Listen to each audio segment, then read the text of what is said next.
ব্যতিক্ৰমী কৃষি কৰ্মৰে দৰঙলৈ গৌৰৱ কঢ়িয়াই আনিলে খাৰুপেটীয়া কৃষক জৰীপ আলীয়ে। আজৰি আনিলে তিনিটাকৈ ৰাষ্ট্ৰীয় বঁটা।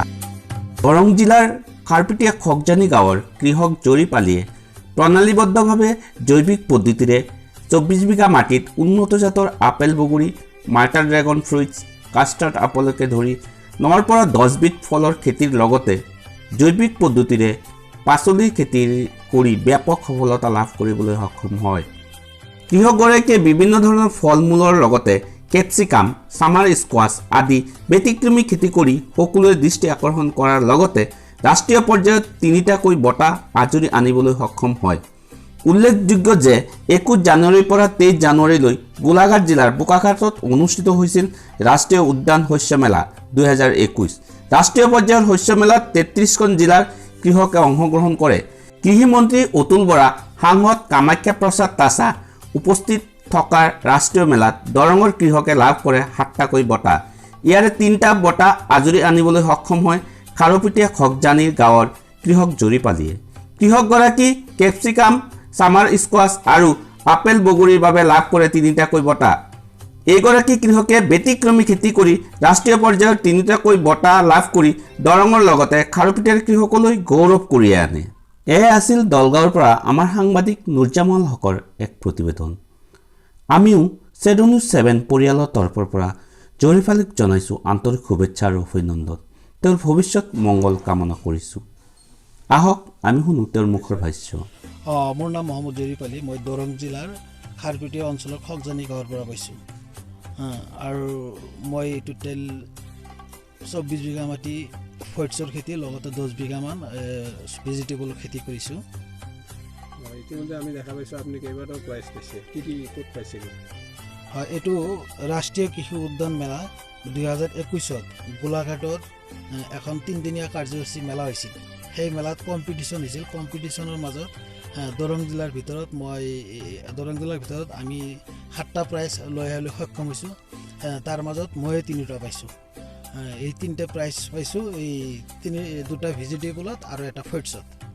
এই 3টা প্ৰাইজ পাইছোঁ। কি ভেজিটেবলত পাইছিলোঁ? ভেজিটেবল এই কেপচিকামত পাইছিলোঁ আৰু এই সামাৰ স্কোৱাছ এই 2টাত পাইছোঁ। আৰু ফ্ৰুইটছ যিটো এইটো আপেল বেৰত পাইছোঁ। ছেকেণ্ড প্ৰাইজ পাইছোঁ এইটো। এই সামাৰ স্কোৱাছ যিটো এইটো ফাৰ্ষ্ট প্ৰাইজ পাইছোঁ, আপেল বেৰত ছেকেণ্ড পাইছোঁ, আৰু এই কেপচিকামত ছেকেণ্ড প্ৰাইজ পাইছোঁ। 3টা হয়, 3টা। কোন উপস্থিত আছিল? তাত উপস্থিত আছিল এই যিটো নেকি গোলাঘাটৰ সাংসদ কামাখ্যা প্ৰসাদ তাছা এওঁ আছিল। লগতে আমাৰ agriculture minister Atul Bora sir আছিল। আমাৰ যিটো ডিপাৰ্টমেণ্টৰ দৰং জিলাৰ টোটেলি যিখিনি অফিচাৰ গোটেইখিনি অফিচাৰ মোৰ লগত আছিল। আৰু ইহঁতৰ প্ৰতিযোগিতাত অংশ কৰাৰ কাৰণে মই ইমানখিনি পথ আগুৱাব পাৰিছোঁ। কিমানটা জিলাই তাত অংশ লৈছিলে? আমাৰ অসমৰ টোটেল 33খন জিলা আৰু লগতে আন্তঃৰাষ্ট্ৰীয় কিছুমান মানুহ আহিছিল। ভিয়েটনাম, থাইলেণ্ড, আমি জনামতে মালয়েছিয়া, আফ্ৰিকাৰ চব দেশৰে মানুহ আহিছিল, অংশগ্ৰহণ কৰিছিল। তাৰ মাজত আমাৰ অসমৰ মাজত ইণ্টাৰনেশ্যনেল পৰ্যায়ত আমি আমাৰ দৰং জিলাত 7খন প্ৰাইজে পাইছোঁ। নতুন বছৰত কি মেছেজ দিব আপুনি? এই নিউজৰ যোগেদি আমি আমাৰ অসমবাসী কৃষক বন্ধু লগতে আমি অসমৰ কৃষক ৰাইজক জনাব খোজোঁ যে আপোনালোকে পাৰিলে এই নতুন প্ৰজন্মৰ যি নতুন খেতি আছে সেইখিনি কৰি ছাকচেছ হওক। তেনেহ'লে আমাৰ অসমখন আৰু আগুৱাই যাব। আৰু অলৰেডি আমাৰ অসমখনত ভেজিটেবল আৰু যি ৰবি শস্য ইয়াৰ কাৰণেতো আগৰ পৰাই আগুৱাই আছে। গতিকে নতুনকৈ যে ফ্ৰুইটছ হয় আমাৰ অসমখনত, আমাৰ অসমৰ খেতিয়কবিলাকে নাজানে। সেইকাৰণে মই এই নিউজৰ যোগেদি আহ্বান জনাব খোজোঁ যে আপোনালোকে পাৰিলে অলপ অলপকৈ ফ্ৰুইটছৰ খেতিত যাওক। যিকোনো কাৰণত ফ্ৰুইটছৰ বজাৰ কাটি নাযায়। আমাৰ ভেজিটেবল সকলো সময়তে একে দাম নাথাকে। কেতিয়াবা আমি খৰচা কৰি পেলাই দিব লগাও হয়।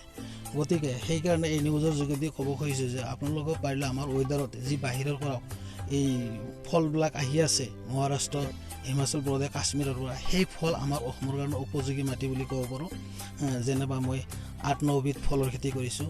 গতিকে ময়ো আপোনালোকক সেই নিউজৰ চেনেলেদি জনাব খোজোঁ যে পাৰিলে আপোনালোকে 1-2 বিঘাকৈ কৰি নিজে ছাকচেছ হৈ তাৰপিছত নিজক বিশ্বাস কৰক। মোৰ কথাত বিশ্বাস কৰি বিশ্বাস নকৰি নিজে আগুৱাই আহি খেতি কৰি ছাকচেছ হৈ তাৰপিছত বিশ্বাস